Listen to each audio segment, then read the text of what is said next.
Hello pregnant mummy, आप कैसे हैं? आज हम आपके लिए लेके आए हैं आपका 9 मंथ ऑफ प्रेगनेंसी। मतलब अब आपका प्रेगनेंसी एंड की तरफ चल रहा है। 9 मंथ मतलब एंड ऑफ द प्रेगनेंसी। जिस चीज का आपको इंतजार था, आपको बेबी आपके हाथ में होने का समय आ चुका है। आज हम उसी से संबंधित सारी बातें करेंगे, क्योंकि आपका जर्नी शुरुआती दौर से अभी तक बहुत ही खट्टा मीठा रहा। तो अब आपका बेबी का आने का समय हो चुका है। लेकिन हाँ, इस बीच में आपको कुछ कुछ कॉम्प्लिकेशन भी हो सकता है और कुछ कुछ पहले से अच्छा भी हो सकता है। सबसे पहले आपके प्रेगनेंसी का बात करते हैं, आपके बेबी का।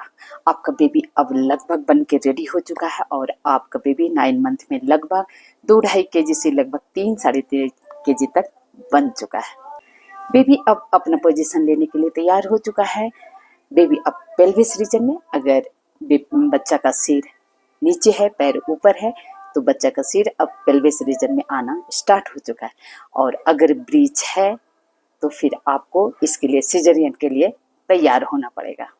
आपको 8.5 मंथ के समय में बहुत ही ज़्यादा एसिडिटी हो रहा था, साथ ही आपको ब्रेथलेसनेस हो रहा था। अब इस चीज़ से आपको राहत मिलेगा, जिसको हम सभी की भाषा में लाइटनिंग कहते हैं। पहले की अपेक्षा अब आपका डिस्चार्ज जो परवेजनल होता है, पहले की अपेक्षा अब ज़्यादा होगा और थिक होगा, क्योंकि यूट्रस और सर्विक्स के का जो मसल्स होता है वो अब धीरे धीरे सॉफ्ट होने लगा। तो अब मसल्स तैयार हो रहा है आपको बेबी डिलीवर करने के लिए।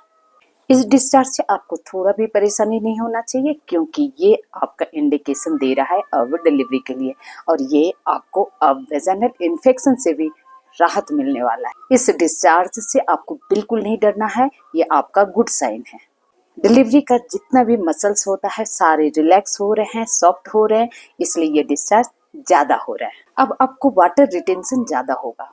इसके लिए आपको ध्यान रखना है, आपका बीपी बढ़ना नहीं चाहिए, क्योंकि ऐसी कंडीशन में कि प्रेगनेंसी के एंड समय में आपका बीपी अप डाउन कर सकता है। इसलिए आपको अपना अलर्ट रहना है कि आपका बीपी बढ़ना नहीं चाहिए। अगर आपका बीपी बढ़ता है, ये एक बीमारी होता है प्री एक्लेम्सिया, उसका खतरा हो सकता है। तो इसीलिए आप रेगुलर अपना बीपी का जांच कराते रहें। आपके स्वेलिंग का रीजन और एक हो सकता है कि आपके बदन में हीमोग्लोबिन की मात्रा कितनी है। अगर आपके बदन में हीमोग्लोबिन कम रहेगा तो आपका बदन का स्वेलिंग हो सकता है। तो आप अपना हीमोग्लोबिन जरूर जांच करा लें अगर आपके बदन में सूजन है तो। इसमें और एक चीज होता है कि बेबी अब नीचे पेल्विस के रीजन में आ चुका है, और बेबी जब पेल्विस में आ जाता है तो सामने मेरा ब्लैडर पड़ता है, यूरिनरी ब्लैडर पड़ता है। तो ऐसे कंडीशन में 9 मंथ के लगभग में आपको यूरिन बार बार होगा। तो इस चीज से आपको बिल्कुल नहीं डरना है, कोई भी टेंशन नहीं लेना है, क्योंकि ये फिजियोलॉजिकल आपकी बॉडी में चेंजेस आ रहा है। पेट के नीचे पार्ट में आपको हल्का हल्का पेन हो सकता है, तो आप इसके लिए भी आपको टेंशन नहीं लेना है। इसको अगर आप नहीं चाहते हैं कि आपको ये पेन नहीं हो, तो कुछ आपको अपना एक्सरसाइज करना चाहिए, जिससे कि आपको नॉर्मल डिलीवरी होने में फायदा होगा। तो ऐसे 9 मंथ में अगर पहले से भी अगर आप एक्सरसाइज करते आए हैं, और 9th मंथ में भी इस एक्सरसाइज को आपको कंटिन्यू रखना है, ताकि आपका नॉर्मल डिलीवरी अच्छे से हो सके। 9 मंथ में एक चीज आपको बहुत ही ध्यान देने वाली बात है कि आप कोशिश करें हर एक वीक आप अपने डॉक्टर को विजिट करें। आप अपने बच्चे का धड़कन मॉनिटर करें, और किसी भी तरह से थोड़ा भी कुछ महसूस हो, नीचे से थोड़ा भी पानी जाए, तो आप अपना डॉक्टर को जरूर विजिट करें। आपको अपने बच्चे को लेके बहुत ही ज़्यादा सिंसियर रहने की ज़रूरत है, इसलिए आपको वीकली अपने डॉक्टर से विजिट करने की ज़रूरत है। जैसे कि हम आपको बताएं कि 9 मंथ के बाद आपको अपना हर एक वीकली अपने डॉक्टर से विजिट करना चाहिए, ताकि आपके बच्चे का मॉनिटरिंग अच्छे से हो सके, डिलीवरी के समय कोई भी तरह का कॉम्प्लिकेशन नहीं आए।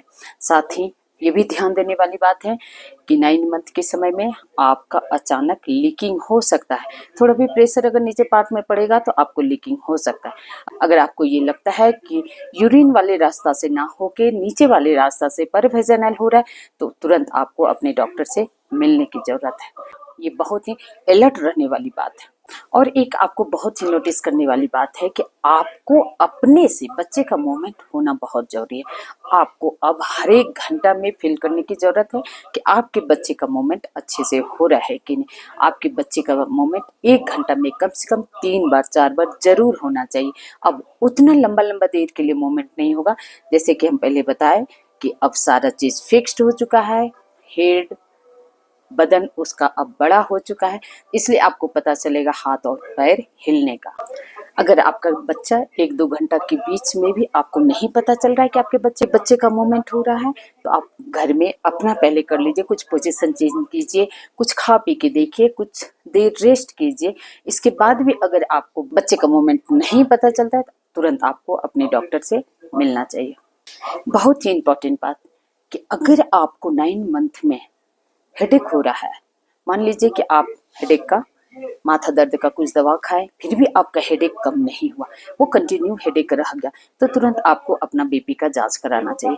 और पहले से भी अगर आपका बीपी कुछ अप डाउन रहता है, तो फिर आपको अलर्ट रहने की जरूरत है, कहीं ये प्री एक्लेम्सिया का साइन सिम्टम तो नहीं। इसलिए आपको तुरंत अपना बीपी का जांच कराना चाहिए, साथ ही आपको अपने डॉक्टर से विजिट करना चाहिए। अब समय बहुत करीब आ चुका है, इसलिए अब आपको अच्छा खाने की जरूरत है। बाहर का खाना तो बिल्कुल नहीं खाइए, ज़्यादा से ज़्यादा हेल्दी चीज़ खाइए। और हाँ, ज़्यादा फैट वाला चीज़ भी आपको अब खाने की ज़रूरत नहीं है। जितना फाइबर वाला चीज़ खाएंगे, ताकि आपका गट एकदम स्मूथ रहे, नॉर्मल डिलीवरी में आपको कोई भी दिक्कत नहीं हो, इसलिए अच्छा खाना खाना आपके लिए बहुत ही ज़रूरी है।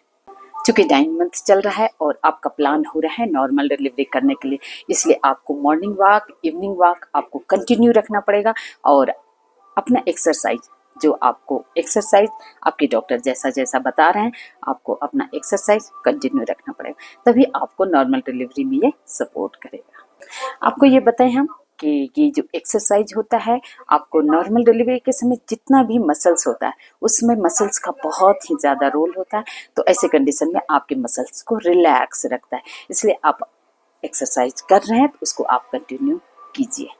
अब समय आ गया आपका डिलीवरी के लिए, इसलिए आपको मेंटली एकदम फिट रहना है कि आपको नॉर्मल डिलीवरी करना है, स्ट्रेस फ्री रहना है। कोई भी चीज़ का आपको टेंशन लेने की ज़रूरत नहीं है। अगर आप टेंशन लेते हैं तो फिर नॉर्मल डिलीवरी आपको दिक्कत कर सकता है। समय आ चुका है, जितना भी शुरुआती दौर से अभी तक जितना भी चीज़ आप करके आए हैं, प्लान किए हैं कि नॉर्मल डिलीवरी करना है, तो वो समय आ चुका है और नॉर्मल डिलीवरी होने के लिए आप तैयार हो जाइए। तो इसीलिए सारी चीज़ आपको सपोर्ट करेगा।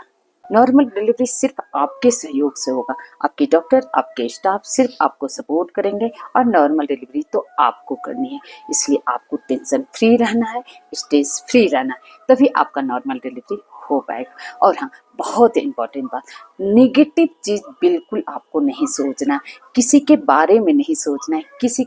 किसी के बारे में मतलब ये कि किसी का कोई कारण बस अगर डिलीवरी में कोई कॉम्प्लिकेशन आया है, तो वो चीज़ आपको नहीं सोचने की ज़रूरत है। सिर्फ अपने बारे में सोचिए और अपने मन में पॉजिटिविटी रखिए, तो आपका नॉर्मल डिलीवरी ज़रूर होगा। ये छोटा सा वीडियो आपके लिए था, क्योंकि आप लोग बहुत ही परेशान होते हैं कि लास्ट समय में क्या करना चाहिए, कैसे करना चाहिए, इसलिए ज़्यादा से ज़्यादा लोगों को शेयर कीजिए। और हाँ, जो तैयार हो चुका है नॉर्मल डिलीवरी के लिए, तो तैयार हो जाइए, अब आपका बेबी आपके हाथ में आने वाला है। चलिए प्रेग्नेंट मम्मी, आप लोग अच्छे से रहिए और सभी कोई नॉर्मल डिलीवरी कीजिए। अच्छे से रहिए, मस्त रहिए, स्वस्थ रहिए। Bye, take care.